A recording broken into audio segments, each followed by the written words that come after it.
Bienvenue à tous. Je m'appelle Mélissa et aujourd'hui, plongeons dans une histoire intense, remplie de passion, de trahison et de vengeance. Il était une fois, dans le village reculé de Biyem, un vieil homme du nom d'Azingwo Mikongwo. Connu de tous pour son caractère acerbe et ses manières brusques, Azingwo Mikongwo n'était pas un vieillard ordinaire. Il traînait derrière lui un lourd passé. Dans sa jeunesse, Azingwo avait quitté le village pour tenter sa chance en ville.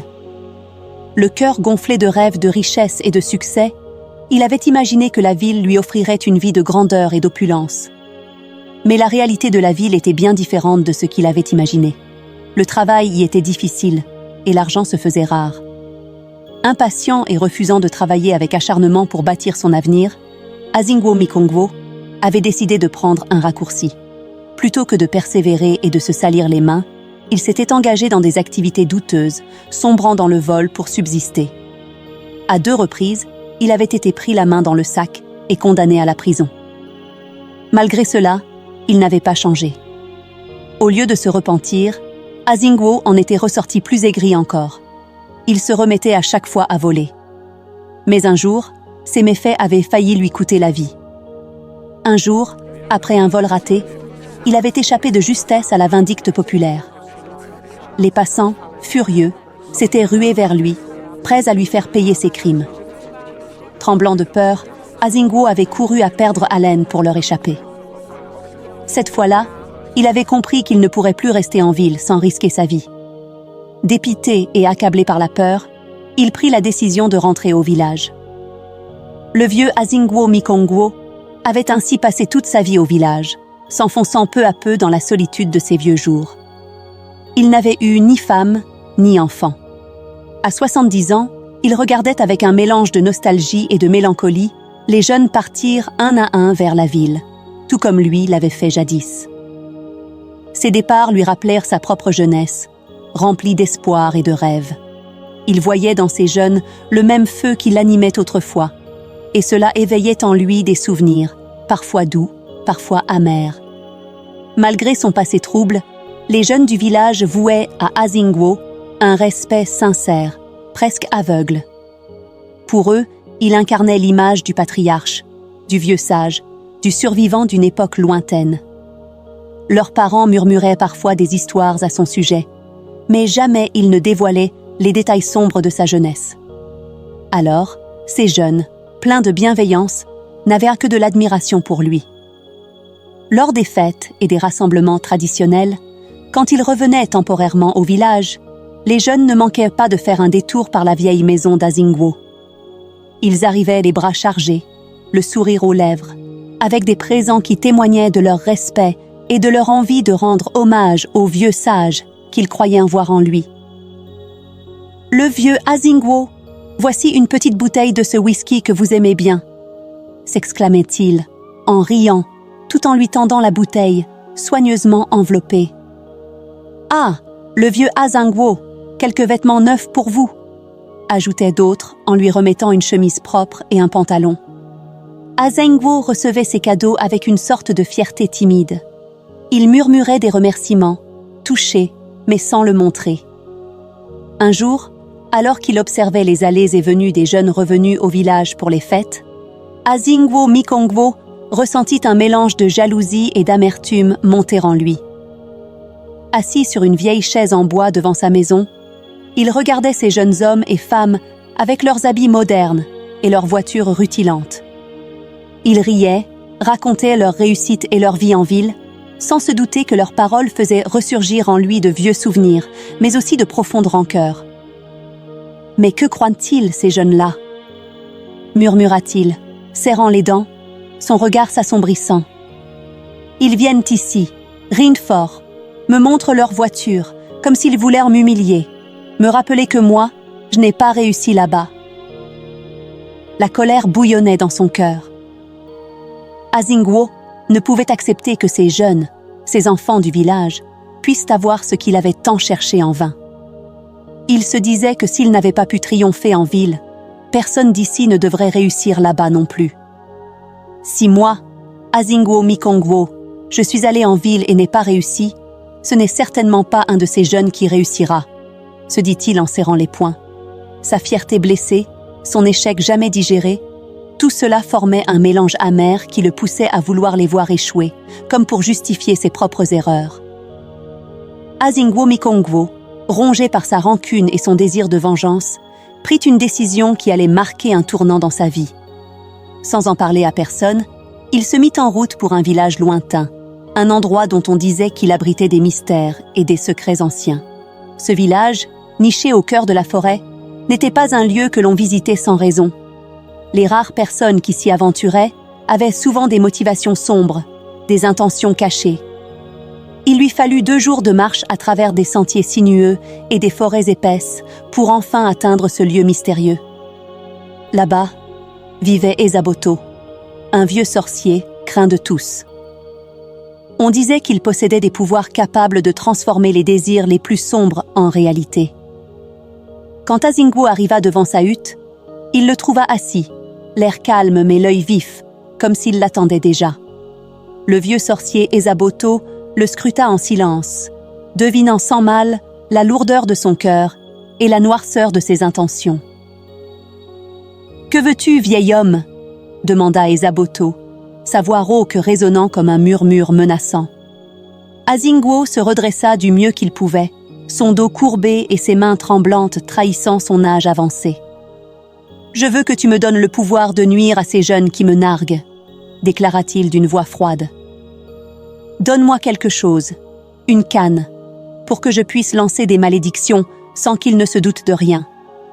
Que cette canne semble être mon appui, mais qu'en réalité, elle porte le pouvoir de la destruction. » Le sorcier Esaboto, bien que maître de nombreux pouvoirs obscurs, hésitait à accorder à Azingwo ce qu'il demandait. Il observait le vieil homme, lisant dans ses yeux cette rancœur aveuglante qui l'avait mené jusqu'ici.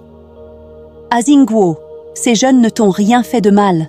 Pourquoi veux-tu leur causer du tort ?» demanda le sorcier, un air grave sur le visage. Azingwo serra les poings, ses yeux brillants de colère et d'envie. « Non, Esaboto, ils me narguent. Moi, je suis parti en ville, je n'ai pas réussi. Et eux, ils réussissent. Ils reviennent au village, se pavanent avec leurs vêtements neufs, leurs voitures. Comme si c'était facile. Ça ne peut pas continuer ainsi. » Esaboto soupira, secouant la tête avec lenteur. « Azingwo, » dit-il d'une voix empreinte de sagesse, « fais attention. Qui crache en l'air reçoit sur son nez. La vengeance a un prix, et celui qui cherche à nuire récolte souvent un mal plus grand que celui qu'il voulait infliger. » Mais Azingwo, dans son aveuglement, refusa de prêter attention à ces paroles de prudence. Il sortit alors une grosse somme d'argent et la déposa devant Esaboto. « Voilà pour toi, Esaboto. Donne-moi cette canne, et que la malédiction s'abatte sur eux. » Le sorcier, conscient des conséquences, prit l'argent en silence. Sans un mot de plus, il se mit au travail, sculptant dans le bois une canne au motif ancien, remplie de symboles secrets et puissants. La canne avait l'apparence d'un simple bâton de marche, mais elle recelait une énergie sombre, prête à accomplir les sombres désirs d'Azingwo. Lorsque le sorcier lui tendit la canne, il lui lança un dernier avertissement, sa voix grave et empreinte de menace. « Écoute-moi bien, Azingwo. Ce que tu t'apprêtes à faire est irréversible. Cette canne n'est pas un jouet. Elle porte en elle la vengeance que tu désires, mais elle exige aussi un prix. Le mal ne se paye que par le mal. Garde bien cela en tête. » Mais Azingwo, porté par sa soif de vengeance, ne voulut rien entendre. Il attrapa la canne des mains du sorcier, sans prêter attention à cet ultime avertissement. Il quitta le village du sorcier et reprit la route vers son propre village, son cœur battant d'anticipation. Avec cette canne, il se sentait enfin en position de pouvoir. Il était désormais prêt à voir sa revanche s'accomplir, sans se soucier des conséquences. De retour au village avec sa canne, Azingwo Mikongwo passa inaperçu. Pour tous, il n'était qu'un vieil homme à la démarche lente, appuyé sur son bâton, le dos courbé par les années. Sa canne, pourtant chargée de malédictions, ressemblait simplement à l'outil d'un vieillard fatigué.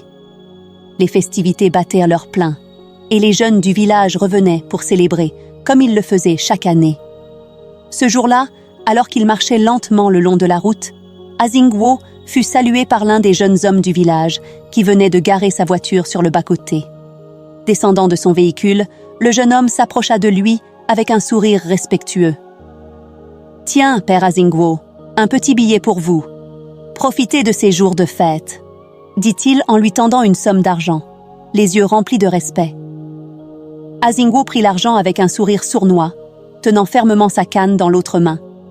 Il la frappa 2 fois discrètement au sol en murmurant intérieurement sa malédiction. « Oh, merci mon garçon, que Dieu vous bénisse !» dit-il d'une voix douce, masquant sa rancœur derrière des paroles bienveillantes. Puis, il poursuivit son chemin. Plus loin, il croisa Ada, une jeune femme qui était devenue une fierté pour le village. En ville, elle avait réussi à ouvrir un salon de coiffure renommé. Et chaque fois qu'elle revenait, elle faisait preuve de générosité envers les anciens. En le voyant, elle s'approcha avec un large sourire et posa un sac de riz à ses pieds. « Oh, père Azingwo, voici un sac de riz pour vous, » dit-elle, fière de pouvoir aider les anciens du village. Azingwo prit le sac en lui adressant un léger sourire, mais son esprit était empli de rancœur. Tandis qu'Ada se détournait, il frappa discrètement sa canne au sol une nouvelle fois, murmurant en silence une malédiction contre elle, contre sa réussite, contre son bonheur. Tout au long de sa route, Azingwo reçut de nombreux présents, et chaque fois, il répéta son rituel. À chaque billet, chaque sac de riz, chaque sourire bienveillant, il lançait secrètement une malédiction. Personne ne soupçonnait que ce vieil homme, pourtant si replié sur lui-même, nourrissait un tel poison dans son cœur. Pour tous, il n'était qu'un ancien respecté, un homme à qui l'on devait honneur et aide. Les fêtes terminées, un étrange malaise s'était abattu sur les jeunes de Biyem. Ceux qui, les années précédentes, repartaient en ville avec enthousiasme, se sentaient cette fois-ci envahis par un inexplicable poids au cœur. Bien qu'ils aient des magasins, des entreprises et des postes prometteurs en ville, l'envie de reprendre leur vie urbaine semblait s'être éteinte. Pour certains, ce sentiment était si oppressant qu'ils choisissaient de retarder leur départ, cherchant des prétextes pour rester encore un peu au village. Ceux qui parvenaient à se convaincre de rentrer en ville découvraient, une fois sur place, que quelque chose avait changé. La ville, autrefois symbole de leur réussite et de leur ambition, leur paraissait soudainement hostile et vide de sens. Peu à peu, des événements étranges se produisirent. Les affaires qui jusque-là prospéraient commencèrent à décliner sans raison apparente.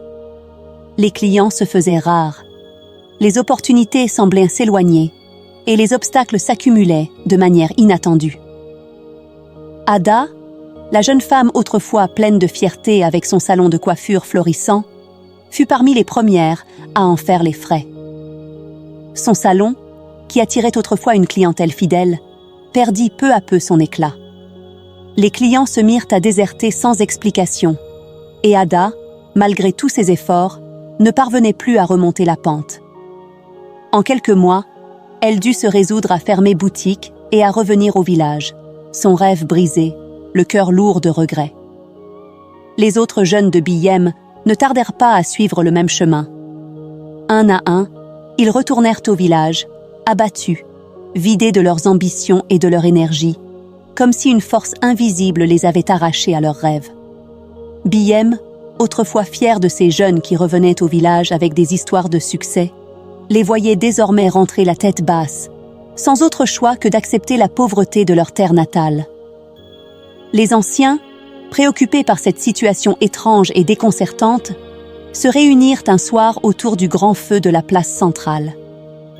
Chacun d'eux avait un fils ou une fille qui autrefois semblait promis à un bel avenir en ville. Pourtant, aujourd'hui, tous ces enfants étaient de retour. Un des anciens prit la parole. « N'avez-vous pas remarqué, frère, que tous nos enfants qui semblaient réussir en ville sont maintenant parmi nous, dans l'oisiveté totale, comme si quelque chose les avait tirés de leurs rêves et les avait ramenés ici, sans autre choix. » Un murmure d'acquiescement parcourut le groupe. Un autre vieil homme, les épaules affaissées, ajouta avec tristesse. « Mon fils, lui qui avait ouvert un garage prospère en ville, il a tout perdu, il a fait faillite sans raison apparente. Tout s'est effondré en un clin d'œil. Une autre voix, celle d'une femme âgée au visage ridé par les années, intervint. Ma fille Ada, qui était si fière de son salon de coiffure, elle aussi a fait faillite. Rien n'a fonctionné comme avant, et elle a dû revenir au village, le cœur brisé. Un troisième ancien prit la parole, secouant la tête. Mon fils possédait un supermarché, et du jour au lendemain, tout a brûlé. Une perte complète. Il n'a plus rien, et il est de retour parmi nous, réduit à l'inaction. Le silence tomba sur le groupe, chacun absorbé par ses pensées. Un jour fatidique, Ada, autrefois propriétaire d'un salon de coiffure prospère en ville, se retrouvait assise sur la véranda de sa petite maison au village, perdue dans ses pensées. Elle laissait échapper un soupir, sa joue appuyée contre sa main, réfléchissant à cette nouvelle vie qu'elle menait malgré elle. « Me voilà, résignée à vivre au village », se disait-elle avec amertume.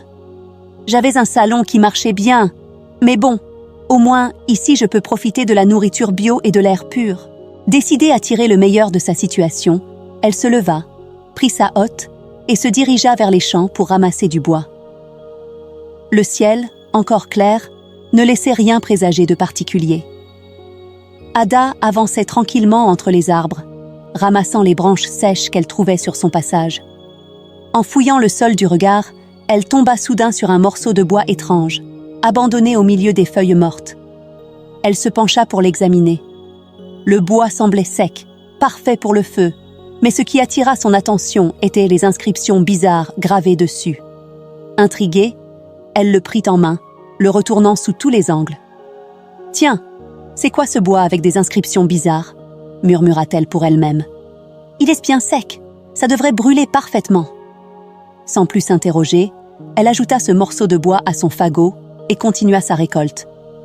Mais alors qu'elle s'affairait, le ciel s'obscurcit soudainement et un vent violent commença à souffler, soulevant la poussière et faisant danser les feuilles. Pressée, elle ajusta sa hotte sur son dos, attacha son fagot de bois et se mit à courir vers le village pour éviter d'être trempée. Sur le chemin du retour, alors qu'elle se hâtait pour échapper aux premières gouttes, elle aperçut le vieux Azingwo Mikongwo, lui aussi, avançant rapidement pour fuir la pluie. Mais quelque chose attira son attention. Azingwo, habituellement voûté, se tenait droit et semblait marcher sans difficulté. La canne sur laquelle il s'appuyait toujours était absente, ce qui lui parut étrange. Mais la pluie commençant à tomber en trombe, elle n'eut pas le temps de réfléchir davantage. De retour chez elle, Ada se mit à préparer son repas du soir. Elle rassembla les branches sèches qu'elle avait ramassées et alluma son feu. Quand le moment fut venu, elle introduisit le morceau de bois étrange qu'elle avait trouvé plus tôt dans la forêt, pensant qu'il brûlerait parfaitement. Mais à peine le bois avait-il commencé à se consumer, qu'une lumière éblouissante jaillit du feu, illuminant toute la pièce d'une lueur surnaturelle. Soudain, un cri déchirant retentit, perçant le calme du village. Effrayée, Ada sursauta et se tourna vers la source du cri, qui semblait provenir de la maison du vieux Azingwo Mikongwo. Bientôt, les villageois, attirés par ce hurlement étrange, accoururent pour voir ce qui se passait. Ils découvrirent Azingwo dans un état de panique totale, se tordant de douleur sur le sol de sa maison.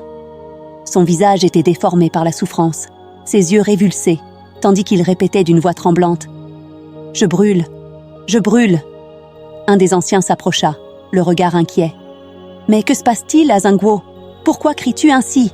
Azingwo, pris d'une douleur insupportable, suffoquait, son corps secoué de convulsions.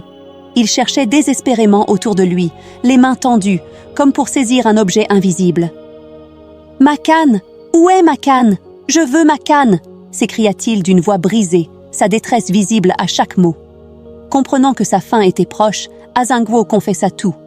Il révéla l'horrible vérité. « C'est moi qui ai maudit les jeunes. Cette canne, elle portait la malédiction. Je voulais qu'ils échouent, qu'ils ne réussissent pas là où moi j'ai échoué. » Les villageois, pétrifiés, écoutaient en silence, réalisant l'ampleur de la jalousie et de la noirceur du cœur d'Azingwo. Ils le regardèrent, impuissants, se contorsionner dans une agonie brûlante, jusqu'à ce que son corps semble se consumer, disparaissant lentement comme des braises s'éteignant dans les flammes invisibles qui le dévoraient. Pendant ce temps, chez Ada, le feu continuait de brûler intensément, illuminant toute sa maison d'une lumière éclatante. Ada, comme sortant d'un lourd sommeil, secoua la tête, une clarté nouvelle se peignant dans ses yeux. Elle se demanda ce qu'elle faisait encore au village, se souvenant soudain de son salon de coiffure en ville et de ses ambitions perdues. Les autres jeunes, un à un, retrouvèrent aussi leurs esprits, comme s'ils sortèrent d'un brouillard oppressant. La lumière émanant du feu d'Ada semblait libérer les destinées volées, redonnant à chacun ses rêves, ses espoirs et sa volonté de réussir. Ils comprirent alors que cette étrange lueur avait brisé le lien qui les enchaînait au village.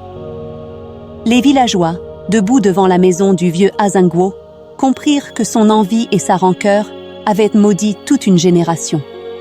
Mais maintenant, les ténèbres qu'il avait semées s'étaient dissipées avec lui, laissant le village baigné dans une paix retrouvée.